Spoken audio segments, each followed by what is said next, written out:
Bonjour Axel, comment tu vas? Bonjour Amine, tu vas bien?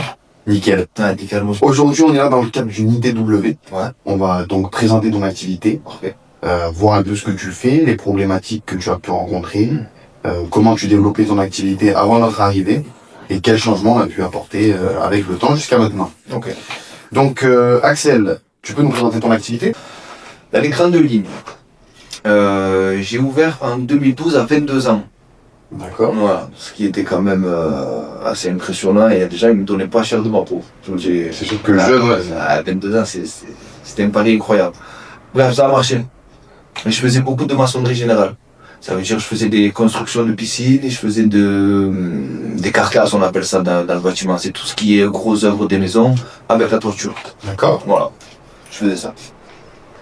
Donc ok, t'étais vraiment dans les gros œuvres. J'étais vraiment dans le gros œuvre. Et donc ça fait un peu plus de 13 ans que t'es dans ça. Ça fait depuis 2012, ça fait même presque 15 ans. Et là, actuellement, aujourd'hui, tu es dans quel domaine exactement? Et maintenant, je suis dans la finition. Voilà, j'ai laissé de grosses œuvres. Tu t'es spécialisé. Je me suis spécialisé parce que c'était trop concurrentiel le marché et puis je m'y plaisais plus. D'accord. Voilà, je m'y plaisais plus, donc il fallait que je trouve quelque chose qui me plaise. Donc je me suis mis à faire que de la finition, que du second œuvre, on va dire. Ok. Voilà, tout ce qui est travaux de refaire des salles de bain. D'accord. Les salles de bain, Ouais, bien c'est... sûr. Quand on passe de fabriquer des maisons, enquiller des agglos toute la journée, à faire une salle de bain avec des détails de finition, avec des rappels de couleurs, c'est beaucoup plus motivant. Bien sûr. Voilà, donc du coup après je fais donc le carrelage, les salles de bain, les aménagements de piscine. Ça c'est quelque chose, c'est génial, on arrive sur un terrain nu et il faut donner du cachet au terrain. Ça veut dire qu'il y a une piscine qui est posée, ou c'est moi, ou le client a déjà sa piscine, puis après il faut aménager tout le contour. Ça veut dire terrasse en bois, ou dallage, ou gazon synthétique, un peu de paysage. Voilà. D'accord, oui. Donc, on récapitule. Oui. Donc, tu étais dans les gros œuvres en maçonnerie générale. Tu t'es spécialisé dans la finition. Et donc, est-ce qu'à partir de ce moment-là, ou est-ce qu'au fil du temps, tu as rencontré une problématique ou des problématiques sur la captation de clients, sur le développement de tes moyens de prospection et sur la manière dont tu apportes une clientèle et un chiffre d'affaires? Je me suis heurté à un problème. Bon, je pensais quand même que j'allais l'avoir ce problème, ça paraissait logique. C'est que quand on fait de la maçonnerie générale et qu'on est sur une grosse œuvre, on n'a pas besoin de beaucoup de clients. D'accord. Une dizaine de clients dans l'année, ça suffit. Ok. On ne construit pas des maisons en 3 jours. C'est des longs chantiers. C'est des longs chantiers. Donc, pas besoin d'un gros volume. Pas besoin d'un gros volume de clients. Ok. Voilà. Un gros volume de travail, oui, mais pas de clients. Oui, pas besoin d'un gros Mais volume. quand on passe à la finition, et qu'on fait des chantiers, on va dire en one shot, par exemple, je signe un chantier pour 150 mètres carrés de carrelage. Il faut une semaine, il faut 10 jours au maximum pour faire un chantier de carrelage. Donc en fait, au niveau de la temporalité, quand tu es dans la finition, les chantiers se terminent beaucoup plus rapidement. Plus rapidement. Et donc tu as besoin d'un volume beaucoup plus important. On a besoin d'un volume beaucoup plus important de clients. D'accord, ok. Parce que même le bouche à oreille, ça marche, mais il y a un moment donné où ça a ses limites aussi. Bien sûr, oui. C'est là tout le problème des moyens de prospection. C'est que le bouche à oreille, dans n'importe quelle activité, au bout d'un moment, ça ne suffit plus ou ça ne permet plus de perdurer comme on le faisait auparavant. C'est ça.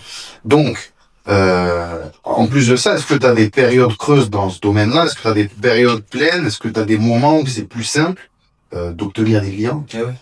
Mais moi, je dis tes questions, Amine, parce qu'elles sont vraiment très pertinentes. Parce que oui, il y a un moment donné où on a un problème de temporalité. Par exemple, quand on est au printemps, tout le monde il veut refaire son carrelage à l'extérieur, ou sa peinture, ou les travaux de toiture, on les fait à ce moment-là.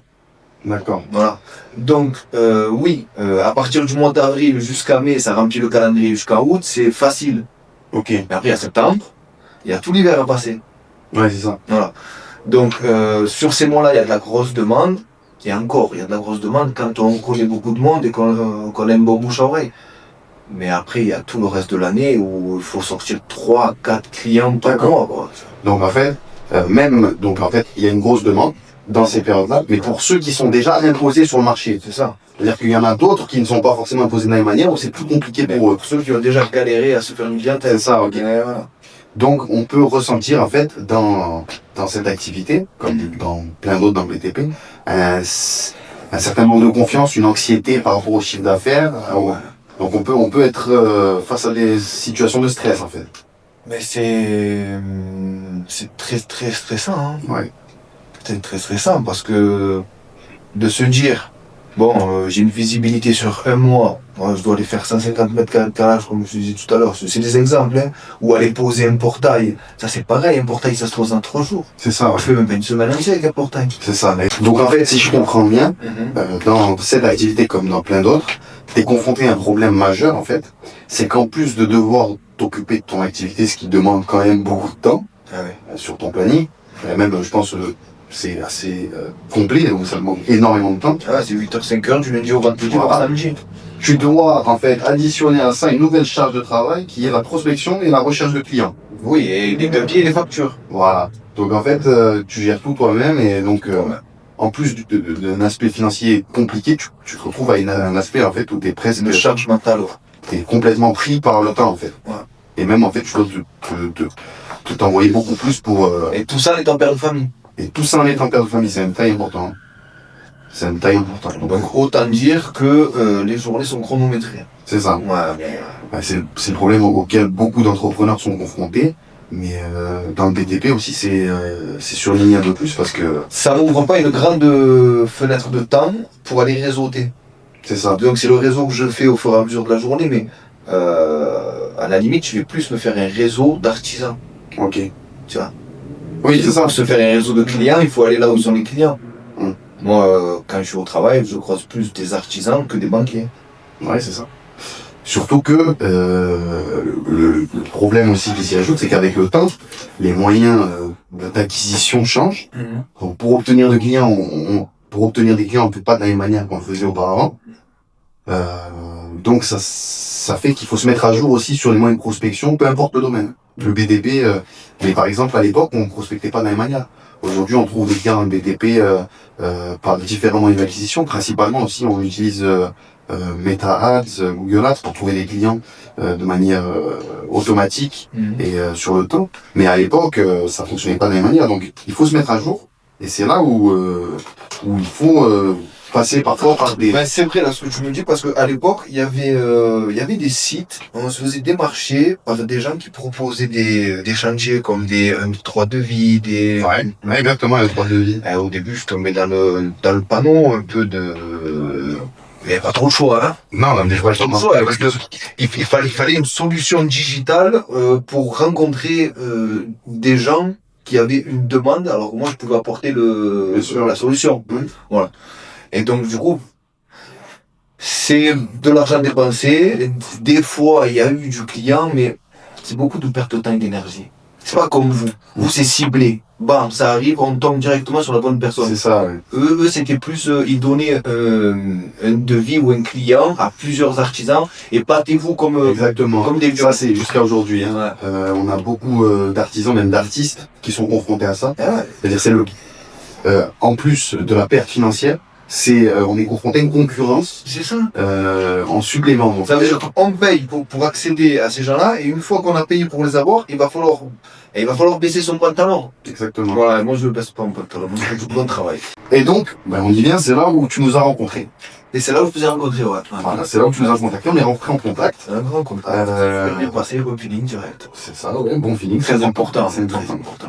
Et donc on a mis en place une phase de test et ensuite on a mis des systèmes de prospection automatisés de différentes sortes. On a commencé par, je vais les énumérer, campagne de mail. Oui. On a fait des campagnes de publicité. Donc on est venu faire des vidéos marketing chez toi. Vous avez fait le site. On a fait le site internet, on gère les réseaux sociaux et les vidéos marketing. Qu'est-ce que tu en as pensé? Moi, je suis un mec du bâtiment. À 22 ans, j'ai ouvert ma boîte. Mais à 16 ans, j'étais sur les chantiers. Et encore pire, à 13 ans, j'allais travailler avec mes oncles sur les chantiers. Autant dire qu'un ordinateur et des solutions digitales, même maintenant, je suis largué. Chacun son domaine. C'est ça. Donc, quand vous êtes arrivé avec toutes vos solutions, je me suis dit, bon, c'est encore des histoires digitales, mais là, la différence qu'il y avait, c'est qu'il y avait des êtres humains en face de moi avec qui je pouvais parler. Ouais, c'est ça. Alors déjà ça change tout parce qu'il y a le côté humain, ça c'est incroyable. Et vous avez pris le temps de m'expliquer. Et franchement, c'était pas facile avec moi parce que de là où je viens, c'est compliqué.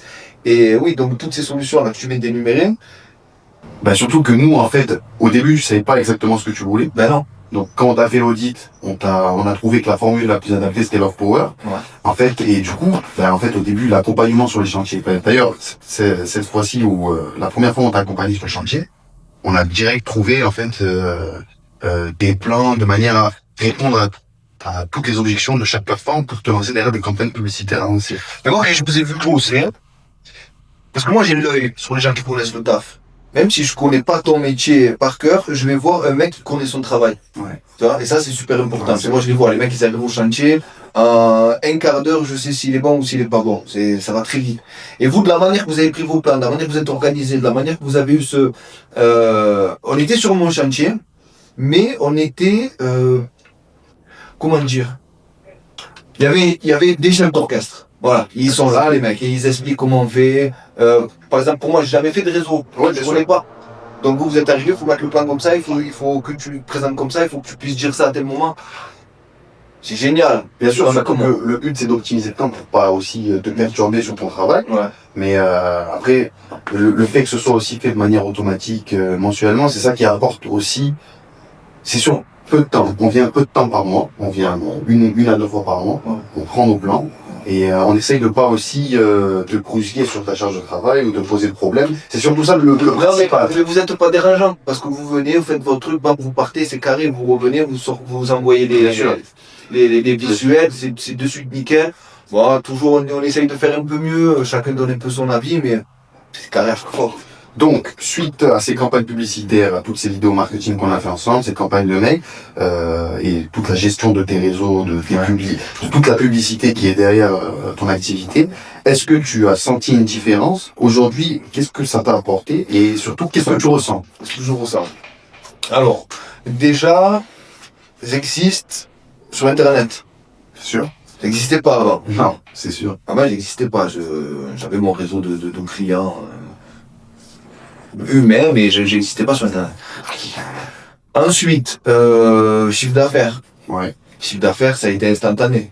C'est vrai. En fait, c'est un investissement qui marche, tout simplement. Donc, mais pour moi, c'est pas le plus important. Au-delà de l'aspect financier, du coup, Au-delà de- gain financier que tu as eu, C'est pas le plus important. il y a un deuxième point. Ouais. Ok. C'est la tranquillité d'esprit. Ok. Ça veut dire que là, maintenant, je sais que mon chiffre d'affaires, bon, il augmente, mon niveau de revenu augmente, mais le temps avec mon fils augmente. D'accord, ok. Ouais, bien sûr. Mais Et ça, c'est quelque chose. c'est un point important. Mais c'est le point le plus important, d'avoir quelqu'un qui gère toute cette partie-là de la clientèle qui me... J'ai le téléphone, il sonne, je le prends, allô, oui, bonjour, je vous ai trouvé, pour le site, toi, en plus vous êtes bien monté parce que vous avez beaucoup d'avis sur votre site. On sent qu'il y a un vrai travail. Eh ben, écoute, c'est ça le point qu'on retrouve le plus dans les témoignages. Ah oui. C'est l'un des points qu'on retrouve. Pas étonnant. C'est que l'aspect financier, bien sûr, que c'est satisfaisant de faire du gain, Ouais. de gagner de l'argent. Ouais. Mais en plus de ça, le gain de temps derrière, parce que la prospection, c'est un travail. C'est ça. Et en plus d'être un travail, c'est un travail qui se met à jour tout le temps, qui change. Ouais. Donc, être un entrepreneur, peu importe le domaine, ça nécessite du coup de se mettre à jour constamment sur quelque chose qui nous fait pas plaisir à faire. C'est pas quelque chose qui... Mais pour te donner l'exemple concret, quand tu as travaillé du lundi au vendredi, que le samedi, il faut se faire devis, facture, prospection, relance. Exactement, ouais. Ah, ça y est, trouver des solutions pour avoir... Non. Non. À un moment donné, il faut se calmer. C'est ça. Donc, ben, c'est exactement ce qu'on retrouve dans tous les témoignages, c'est le gain de temps. Déjà, on s'occupe, Mental aussi. charge mentale qui baisse, on s'occupe beaucoup moins de l'aspect prospection, Mm. et du coup, on est beaucoup de temps. Non, mais même Pour son la activité. gestion des mails et tout, c'est le top. Ah, exactement, ouais, ça on retrouve souvent. C'est-à-dire que les campagnes de mail, en fait, faut savoir les gérer, faut savoir les faire. Et Ouais. ça coûte beaucoup d'argent. C'est là aussi où nous, on essaye de trouver dans des offres abordables Ok. pas mal de services qu'on va faire en sorte de cibler un maximum Ouais. pour chaque client en fonction de son activité. Ok. Toi, relativement, c'est les publicités qu'on peut faire sur les réseaux sociaux, surtout sur Facebook, pour ton cas, et sur Google Ads. Mais pour d'autres, ça va être aussi sur d'autres plateformes. Ok. Ou ça va être tout simplement sur des grosses campagnes de mail en continu. Ça dépend de l'activité. Ok. Et surtout que ça se met à jour, les techniques et les solutions changent, Mm. les formats changent de vidéos. Mais donc c'est ce qui fait qu'aussi on s'en sort bien avec toi. c'est que en fait, tu nous laisses la possibilité de tout gérer. Ouais. Donc tu gardes. Ah oui. C'est top ça. On gère tout. Ah oui, c'est top. Tes réseaux, on a créé ton site internet. Ouais. Tes réseaux sociaux, on s'en occupe. Toute la publication, c'est automatique. Même vous vous occupez des réseaux, vous faites les contenus. Moi j'arrive, je regarde, j'ai même pas l'impression que c'est mon compte. C'est tout, j'ai toutes les adresses, enfin, j'ai tous les mots de passe, tout, mais Ouais, c'est ça, exactement. c'est nickel. Donc en plus du gain de temps, Ouais. du gain financier, Ouais. et de la charge mentale qui diminue, Exactement. que tu as pu gagner avec nous, est-ce que le réseau partenaire, qui est en addition dans les services qu'on propose, t'a apporté quelque chose? Ouais. Déjà, la charge mentale, c'est quelque chose que vous n'avez pas sur vos flyers ou votre plaquette, ou je sais pas comment dire, votre manière d'amener votre solution à des gens. C'est quelque chose que vous dites pas, mais que finalement, c'est le égal de tout votre travail. Ouais, c'est vrai. C'est vrai. En fait, c'est le réseautage en fait qui s'additionne où tout le monde peut trouver un intérêt commun. Ouais, pour en revenir au réseau et au réseau partenaire, ce que vous faites avec vos events et vos séminaires, tout ça, le fait que tout le monde se rencontre, les gens avec qui vous bossez, c'est génial parce que ça permet de travailler avec des gens avec qui on n'aurait pas bossé. C'est ça. Parce qu'on ne les aurait pas rencontrés finalement. Parce que autant vous pouvez ramener du prospect, du client, mais pas forcément un architecte d'intérieur le mettre en connexion avec un artisan. C'est ça. C'est pas ça, vous, votre cœur de cible, c'est de trouver les clients. Alors que de suite sur le réseau partenaire, eh ben, du coup, ça fait que, une histoire tout bête. J'ai rencontré Marion. Alors là, ça me fait rire parce qu'elle a toujours une blague. C'est pour ça, quand je pense à elle, ça me fait rire. Marion l'architecte. Du coup, elle m'aide à marier les couleurs. Par exemple, si je suis sur un chantier que je dois paysager, je lui envoie une photo, je lui dis quelle couleur de fleurs je peux mettre. Et elle me dit, tu mets un peu de bleu, un peu de rouge, tu mets cette plante, tac. Ça m'aide à moi, pourtant c'est pas d'intérieur, mais elle a la vision super rencontre. En gros, tout ça pour dire que c'est... Et puis en plus, c'est génial ces petits événements. C'est détente, genre on sort du cadre commerce, quoi. C'est le but, ouais. Un être humain. On peut faire du réseautage grâce au réseau partenaire sur le site internet, sur l'espace partenaire dédié à cela, ou dans les événements, dans les séminaires, où tout le monde a l'occasion de se rencontrer, et ça permet à tout le monde de développer son activité. Ouais. Si l'un a besoin de l'autre, si l'autre a besoin de l'un, Mais c'est ce que je disais au début de l'interview, c'est que vous ramenez un côté humain. Oui, c'est important. En fait, à la différence de beaucoup d'autres agences, en plus de tous les services qu'on propose, le service principal, et là où on essaye de se différencier, c'est d'être au contact de nos clients. Mais c'est ça qui est important, parce que à l'heure du digital, de l'IA, des réseaux, ça y est, les êtres humains, on s'est perdus finalement. Exactement. Et vous ramenez ça. Vous vous déplacez, vous prenez le temps de rencontrer les gens, vous faites des événements. Il y a beaucoup moins de communication physique, en fait, dans cette nouvelle manière C'est ça. de travailler. Et vous, par exemple, le fait que vous venez sur le chantier, ou sur l'activité de l'accompagnant, mais vous êtes là, quoi. C'est ça le but. Donc, c'est génial. Après, on se boit un café, on se boit un verre. C'est le plus important, en fait, c'est de savoir avec qui on travaille, avant même de travailler avec. Et ça permet aussi de développer de manière beaucoup plus intéressante. Et savoir exactement face à qui on est. Ouais, c'est ça, mais c'est un plaisir. Et c'est ce qui fait que j'espère que ça s'est bien passé avec toi. J'espère que tu es ravi de nous. Ah, bien sûr. Bien sûr, avec plaisir. Et j'espère qu'on va continuer à travailler encore longtemps ensemble. Mais bien sûr. En tout cas, t'es content? Je suis ravi, en fait. Plus pour mon fils que pour moi. Non, c'est vrai, parce que pour moi, mon entreprise, tout ça, c'est vrai que ça fait plaisir et tout, mais d'avoir retrouvé du temps en famille. C'est vrai que c'est le problème le plus souligné. Mais oui, c'est ça le problème des entrepreneurs. Bien sûr. C'est jamais un problème d'argent. C'est jamais un problème d'argent. Mais ça fait toujours du bien gagner plus. Non, ça fait du bien de gagner plus. Axel, ouais. c'était un plaisir. C'était un plaisir. On se revoit bientôt. On se revoit bientôt. La semaine prochaine. C'est la semaine prochaine que vous venez au chantier faire des plans? Ça doit être la semaine prochaine ou la semaine d'après. Ok. Non, mais en tout cas, c'était un plaisir de t'avoir. Merci d'être venu pour donner ta review et donner un retour. Ça permet à tout le monde, ou à ceux qui viennent de nous découvrir, de voir à peu près comment on fonctionne. Donc, c'est top. C'est top. Merci Axel. Allez, à la prochaine. Allez, à plus.